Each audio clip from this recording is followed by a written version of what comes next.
Welcome back to The Contrarian, everybody. I hope you are all doing well today. I am doing well, certainly.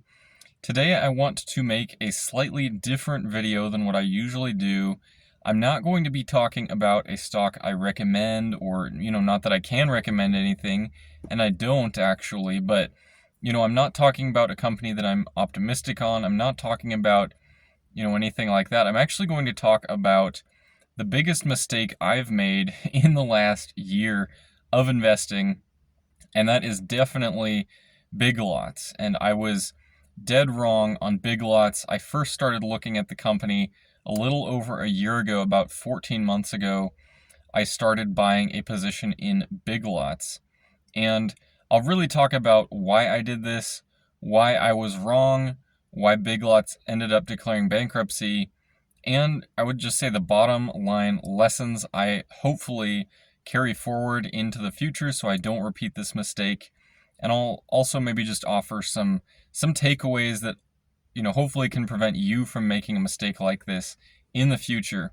So first off, what was it in Big Lots that interested me? They got my attention 14 months ago. It was the extreme undervaluation of Big Lots compared to all their other counterparts, or comparable companies out there. So Ollie's Bargain Outlet, very comparable to Big Lots. Dollar Tree, maybe comparable as well. Of course, Walmart and other retailers like that. Big Lots had an extremely small market cap of around, I think, $200-300 million when I first started buying shares. And so, just that in comparison with the historically, 1 to 2 billion they bring in each quarter, bringing in approximately, I believe, like 4 to 6 billion a year in revenue, and then actually bringing in, very high earnings prior to 2022. So thinking about like 2021 and 2020, those years were actually very high earning years in terms of their net profits. And Big Lots did actually have a pretty hefty dividend back then. So, just thinking about the company, they'd existed for a while. The retail space, generally speaking, had been seen as a stable business sector, and that was bottom line. What attracted me to Big Lots is just how comparatively undervalued it seemed they were in comparison with all their other peers in the retail space. And so that was bottom line what got me into Big Lots. Now I'll kind of talk about what went wrong and the mistakes I made, the things I should have noticed that should have kept me away from Big Lots. So first off, I'll just say probably the biggest thing I really was not aware of. I am definitely aware of it now, and I hope to really talk about this more in the future because it's a huge trend going on in the US right now, and it definitely falls under the category of crony capitalism, or capitalism that has gone way too far.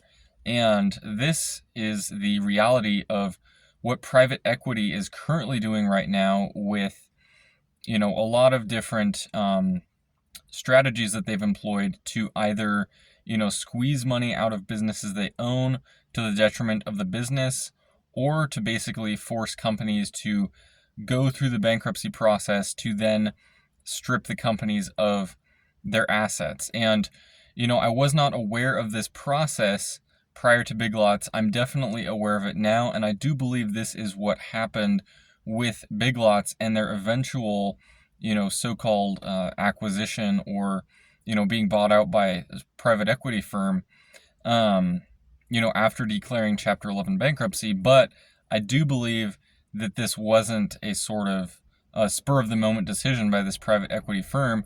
I do believe it was actually a prolonged period leading into this bankruptcy that then allowed the firm to basically pick up Big Lots for pennies on the dollar, if not even just a fraction of a penny, for how beaten down the market cap was at that point.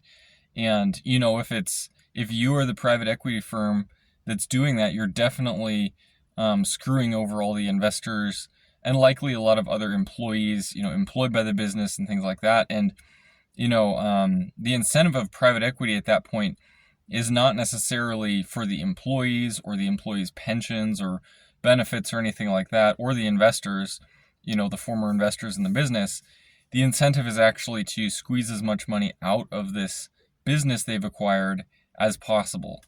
And, you could look at other companies like this in the past, Sears and other, retailers that have kind of so-called declared bankruptcy, but still exist somehow. You still see the stores functioning. And that is all under the umbrella of private equity acquisitions and everything like that. And there's different methodologies they go through to, I would say, stretch legality. It's not like they're directly breaking any sort of laws, but they're definitely getting close to it. And there's probably a lot of, regulations one could say should be here that might prevent private equity from doing these sort of activities. I would definitely go that direction to say that, the private equity should be limited in terms of doing these kinds of, actions that do not prioritize employees or investors or the businesses they are actually acquiring.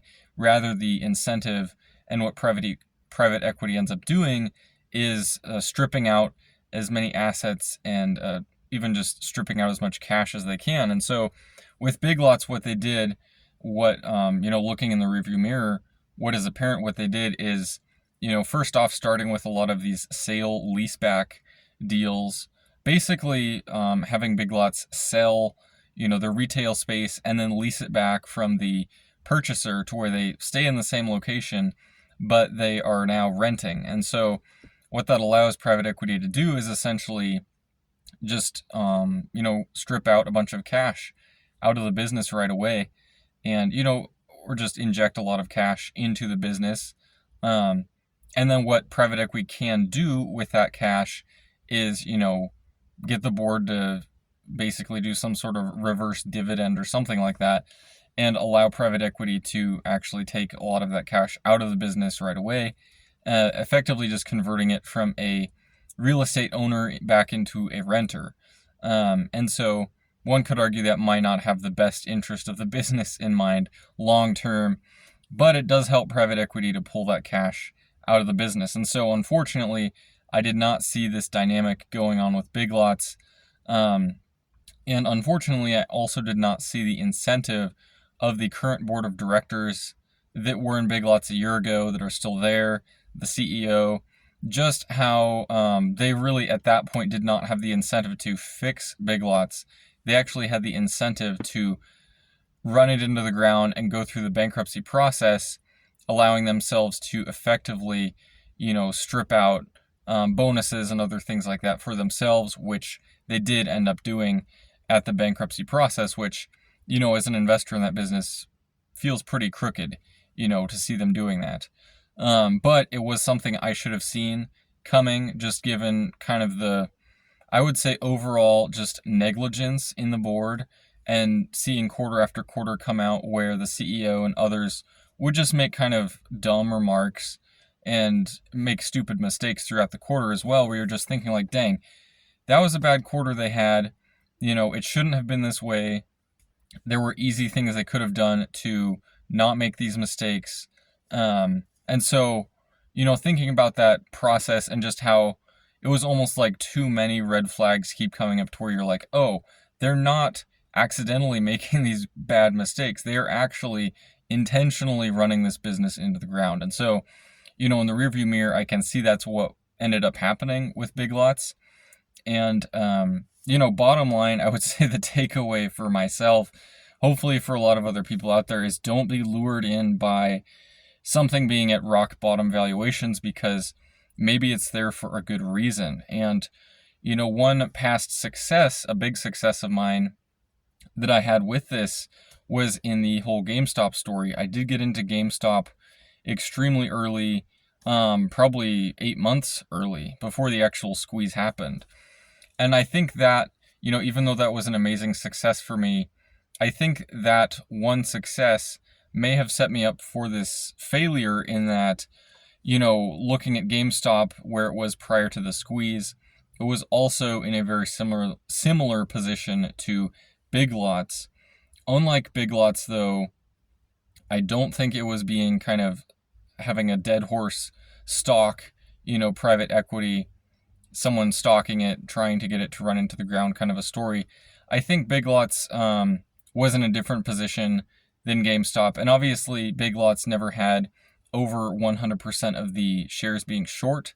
So that's a major difference. There was a high short interest that did kind of attract me into Big Lots. But in this case, the short sellers were actually correct to be short Big Lots. And that, if anything, should have been what I should have done, given kind of all of the red flags I described of the CEO executives intentionally running it into the ground, and private equity arguably, I don't want to say they caused that.